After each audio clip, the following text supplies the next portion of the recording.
Você estaria disposto a entrar na brecha?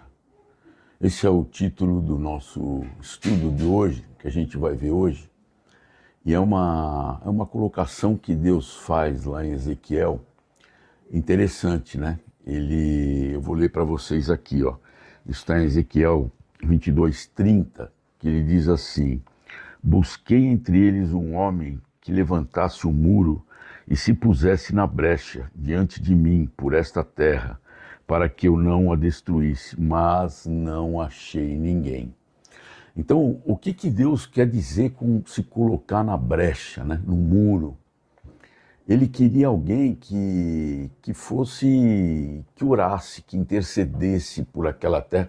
Todos os profetas que Deus levanta na Bíblia para levar a informação de Deus para aquele povo, para o povo de Israel, era quase sempre a mesma coisa, que o povo se desviava, o povo era idólatra, o povo se corrompia, o povo judiava, os mais ricos judiavam dos mais pobres, o povo escravizava, o povo idolatrava. Então, assim, o povo murmurava, o povo era fogo. Esse povo judeu, na hora que saiu do Egito, ele era fogo, ele se corrompia toda hora, fazia bezerros de ouro, fazia objetos de ouro para se corromper, para idolatrar, para adorar, conhecia outras nações e adorava outros deuses, e Deus não se agradava disso. Então ele levantava profetas para falar, olha, vocês estão errando, vocês estão pecando, voltem para Deus, Deus está falando que vai destruir vocês, vai acontecer isso e tal. E não tinha jeito. Aí Deus, nesse contexto, na época de Ezequiel, falou isso, ele procurou alguém que se colocasse na brecha. E eu fiquei pensando nessas coisas, quer dizer, ele queria pessoas, líderes justos, né? Existem muitos líderes por aí que realmente nascem com esse ímpeto de liderança, mas muitas vezes não são justos. São líderes que levam, às vezes, para corrupção, para coisa ruim, para maldades, não para fazer coisas boas, né? Para liderar pessoas com relação a coisas boas, né? Mas, enfim, era isso que Deus queria dizer com se colocar na brecha e não achou ninguém.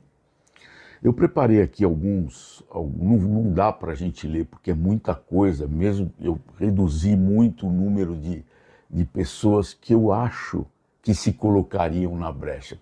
Personagens bíblicos, e você sabe que a Bíblia, todos os personagens que a Bíblia menciona, as pessoas que a Bíblia menciona aqui, não tem nenhum bom, né? E por isso que Deus escreveu dessa forma, porque nós todos somos pecadores. Então a gente se baseia na história dessas pessoas. E muitas dessas pessoas eu acredito que se colocariam na brecha, né? Eu vou mencionar algumas aqui, vou contextualizar bem rápido a história, mas infelizmente a gente não vai conseguir ler os textos bíblicos, senão o estudo se estenderia por muito tempo. Mas, por exemplo, uma delas aqui é Tamar. Tamar, ela era nora de Judá. Então, Abraão, Isaque e Jacó. Jacó teve 12 filhos, né? Que são as 12 tribos de Israel. E um desses filhos era Judá. E lá no começo da Bíblia, isso aqui é tema para outro estudo, mas fala que a semente vai esmagar a cabeça da serpente, que é Satanás, quando Cristo voltar de novo. E algumas pessoas, ao longo desse tempo, carregam essa semente. E que semente é essa, né? É essa semente que foi escrita lá em Gênesis. Então é assim, por exemplo, Judá, eram 12 filhos, mas o único que carrega a semente foi Judá, né? E aí Judá, ele tinha 3 filhos, o Er, o Onã e Selá.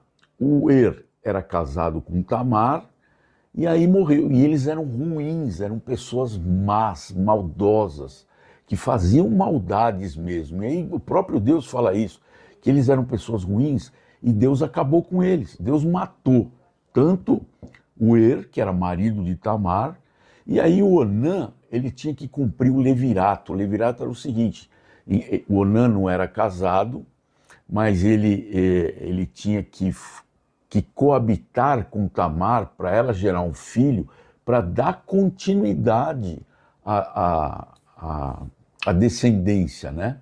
E aí, o que ele fazia? Ele coabitava com ela, mas ele derramava o leite por isso daí vem o termo leite derramado, né? Ele derramava o sêmen no chão, para ela não gerar filho, porque ele falou, pô, ela vai gerar um filho, mas o primeiro filho que ela gerar não vai ser da minha descendência, então para que eu quero isso, né? Deus foi lá e matou ele também. Aí Judá virou para ela e falou assim, olha, Selá é muito jovem ainda, mas quando ele for mais velho, eu vou dar ele para você, para dar continuidade à descendência. Muito bem. Tamar viu que Selá cresceu, já era homem, e Judá não fez nada. O que ela fez? Ela se vestiu de prostituta, Judá coabitou com ela, aí ela falou, o que você vai me dar de pagamento? Vou te mandar trazer um cabrito. Mas como é que eu vou saber que você vai mandar mesmo? Vou te deixar aqui o meu bordão, né, o meu cajado e mais não sei o que lá, o meu selo aqui. Legal, e aí o pessoal, a vizinhança, falou assim, sua nora se prostituiu. Então traz ela para fora que nós vamos apedrejar ela, nós vamos queimar ela. Aí trouxeram ela para fora, na hora que iam cometer esse assassinato, ela falou assim, olha, eu estou grávida da pessoa que me deu esse cajado e esse selo aqui. Aí Judá falou, minha filha, tu és mais justa do que eu. Então, olha que, vê a atitude dessa pessoa, veja a perseverança, a coragem e a justiça que ela falou assim, puxa, Deus precisa dessa descendência, Judá precisa dessa descendência. E ela não sabia, mas ela deu à luz a um filho chamado Pérez, que esse filho, na descendência desse filho, vai gerar a descendência de Davi e depois a descendência de Cristo. Fantástico isso aí, né? Soberania de Deus ali trabalhando, mas essa pessoa, certamente, com toda essa perseverança, com toda essa justiça e toda essa coragem, certamente entraria na brecha. E uma outra aqui, que é uma história bacana, isso está em Gênesis 38, se vocês quiserem acompanhar essa história. E outra que é a Ruth. A Ruth, existia uma mulher chamada Noemi, que era casada, tinha 2 filhos, eles saíram ali de Belém porque estava tendo muita fome, Deus tinha falado para não sair, eles foram para outra cidade, os filhos conheceram mulheres, que uma delas era a Ruth, e a outra era uma outra cunhada. Bom, aconteceu que morreu o marido da Noemi e morreu os 2 filhos. Ficou a Noemi com as 2 noras. A Noemi virou e falou, filha, eu não tenho mais idade para ter filhos, vão embora, voltem para os seus deuses, voltem para suas terras, me deixa sozinha aqui. E Ruth, olha o que ela fala aqui, eu acho um dos textos maravilhosos isso aqui, está em Ruth capítulo 1, versículo 16 e 17, ele fala assim, mas Ruth respondeu, não insistas comigo para que te abandone e deixe de seguir-te, pois aonde quer que fores, irei eu também, e onde quer que ficares, ali ficarei eu. O teu povo será o meu povo e o teu Deus será o meu Deus. Aonde quer que morreres, ali também morrerei e serei sepultada. Que o Senhor me castigue se outra coisa que não seja a morte me separar de ti. Olha o que essa nora fala para essa sogra. Bom, ela se converteu ao nosso Deus e falou, eu estou com você. Bom, enfim, ela voltaram as 2 lá para Belém. Ela foi trabalhar no campo de uma pessoa que era rica, chamada Boaz. Bom, a história é maravilhosa, ela acaba se casando com esse Boaz e tem um filho chamado Obed. Quem é esse filho Obed? Também é avô de Davi. Ele é avô de Davi, que é da descendência de Davi, que leva a Cristo também. Então, olha, ela teve assim, foi extremamente leal e fiel a Deus, né? Foi leal à sua sogra e fiel a Deus. Então, eu acho que ela entraria nessa brecha aí, desse muro. Outra coisa, a Esther, né? A Esther era uma moça, né, jovenzinha, existia um rei, Assuero, era o rei Xerxes da Pérsia lá, e esse rei chamou a rainha, ela não quis vir, aí ele destituiu ela como rainha. Aí alguém falou assim para ela, olha, então vamos arrumar aqui virgens. E aí foi a Esther, fez todo aquele tratamento de beleza, conheceu o rei, bom, enfim.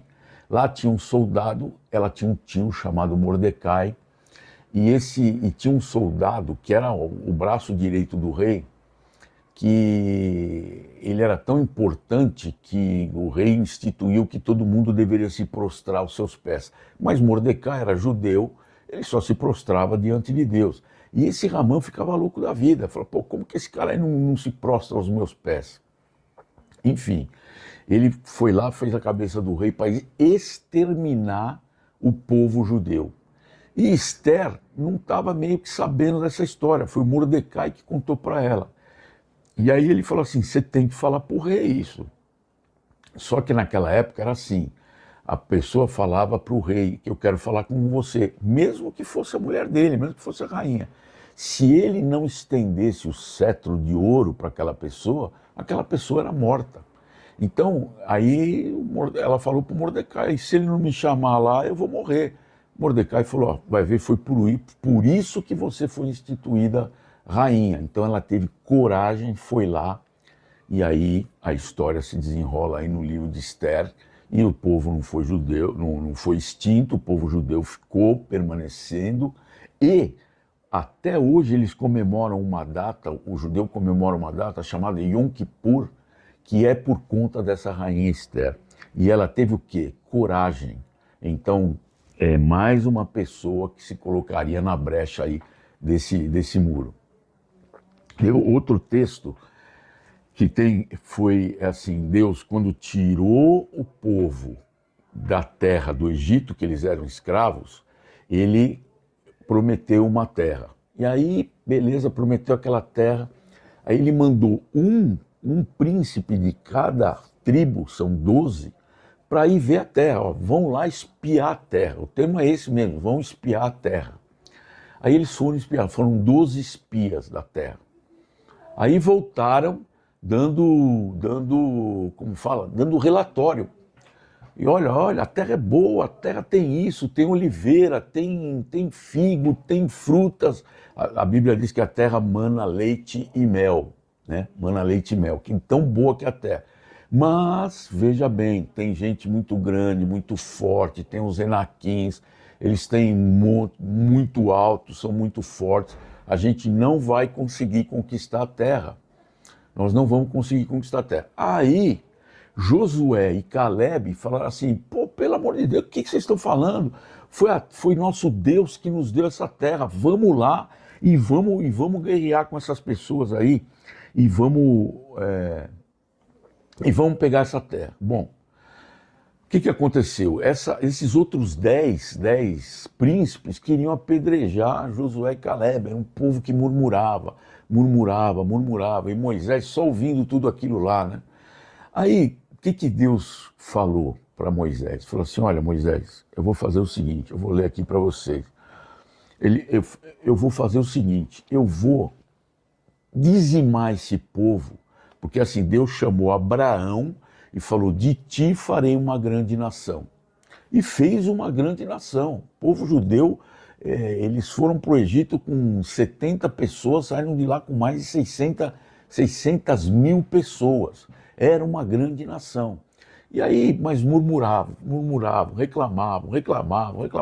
Até que Deus falou, bom, chegamos na terra prometida, vamos lá, vamos expulsar essa turma dessa terra, porque a terra é nossa. Ah, não, porque eles são grandes, Bom, aí Deus virou para Moisés e falou, olha, estou cheio dessa murmuração. O que eu vou fazer? Eu vou acabar com esse povo,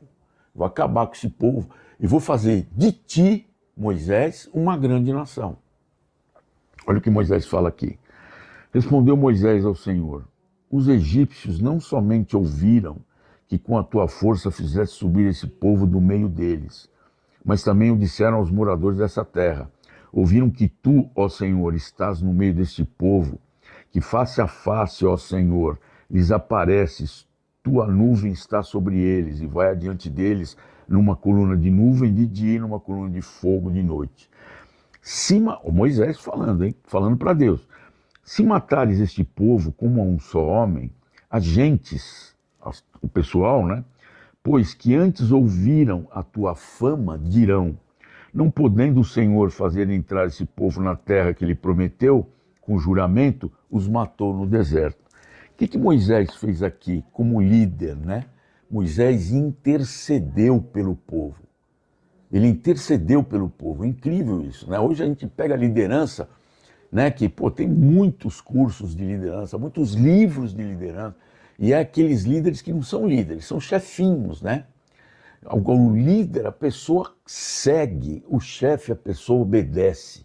Então, um verdadeiro líder serve o seu povo, serve os seus liderados. Então, Moisés tem essa característica de liderança, uma liderança maravilhosa. Esse seria outra pessoa que se colocaria na brecha, né?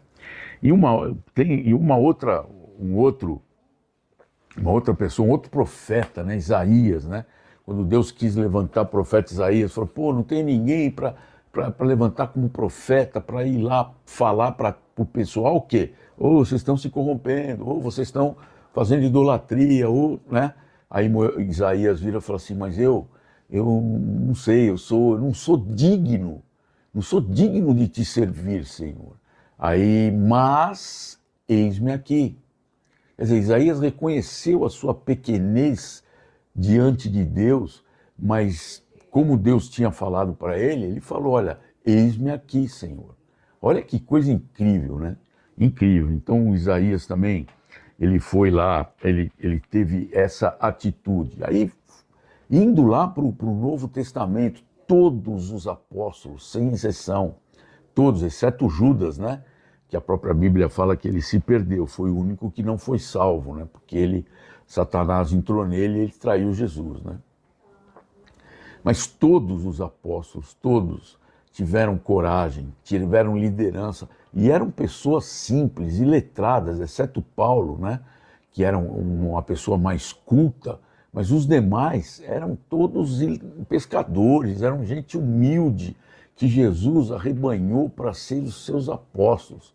Eles tinham atitude, tinham liderança, tinham estratégia, tinham coragem. Tanto é coragem que todos eles morreram da forma mais violenta que vocês possam imaginar.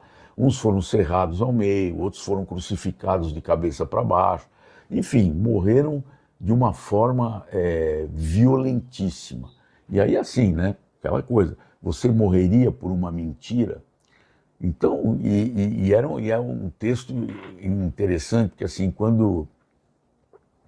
quando Jesus foi crucificado, todos eles ficaram numa casa lá com medo. Falou, e agora? Agora os judeus vão matar a gente. Aí um pouco depois, no livro de Atos, né? Pedro, por exemplo, Pedro se sentiu indigno, né? Porque ele de repente até, vamos dizer assim, não é traiu Jesus, mas ele negou Jesus, né? Ele falou, vou voltar para pescar, vou voltar para a pescaria. Não se sentiu digno. Quando Jesus aparece para eles, eles renovam as suas forças, renovam a coragem e saíram mundo afora, pelos 4 cantos do mundo, pregando a palavra, pregando o evangelho. Então, todos eles tiveram atitudes maravilhosas. E aí eu digo o seguinte, né? Eu acho, no meu entender, que todos eles se colocariam na brecha do muro. Então, como eu fiz a pergunta no começo, eu faço a pergunta agora no fim de novo. Você se colocaria na brecha? Você teria coragem de falar sobre Jesus, de Deus? Você é um líder justo ou você é um chefinho? Você tem atitudes de quando você vê uma pessoa passando necessidade, alguma coisa assim, você tem uma atitude de ir lá e ajudar aquela pessoa? Ou se alguém precisa de alguma coisa, Não estou dizendo de dinheiro, mas às vezes a pessoa precisa de um favor, precisa de uma força, ou de um conhecimento, ou você iria lá ajudar. Às vezes você é um profissional médico, dentista, ou outra especialidade. Médico tem tantas especialidades, dentista, e aí você vê uma pessoa passando necessidade. Você teria atitude de falar assim: não, eu vou cuidar dessa pessoa e não vou cobrar nada dela. Você faria isso? Você se colocaria na brecha? Porque Deus procura pessoas que se coloquem na brecha. É isso que Deus quer para eles, né? Você teria coragem de pregar a palavra? Ou você tem vergonha? Ah, não, eu vou falar isso, vão falar para mim que eu sou um cristão aí, fanático, que ando com a Bíblia embaixo do braço, e eu não vou queimar meu filme nessa empresa nova, nesse emprego novo. Né? Às vezes tudo bem, às vezes você não tem o dom de evangelizar, mas quando aparece uma oportunidade, você tem coragem de falar de Jesus, de Deus. Sabe, eu pelo menos imagino que a gente está chegando no fim dos tempos. É só você olhar o mundo do jeito que está, né? E agora todas essas coisas aí de nova ordem mundial, de Europa, de guerras, rumores de guerra, eu acho sinceramente que a gente está chegando ao fim. E aí a gente tem que falar para os nossos entes queridos, para quem puder, dar as boas novas, que é o Evangelho. Fala assim: olha, Cristo morreu por você na cruz. Era você que devia estar pregado naquela cruz, mas Cristo morreu por você.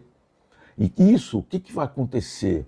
Não, você não vai para o inferno, você vai para o céu, você vai para o paraíso, você vai conviver e viver eternamente ao lado de Cristo.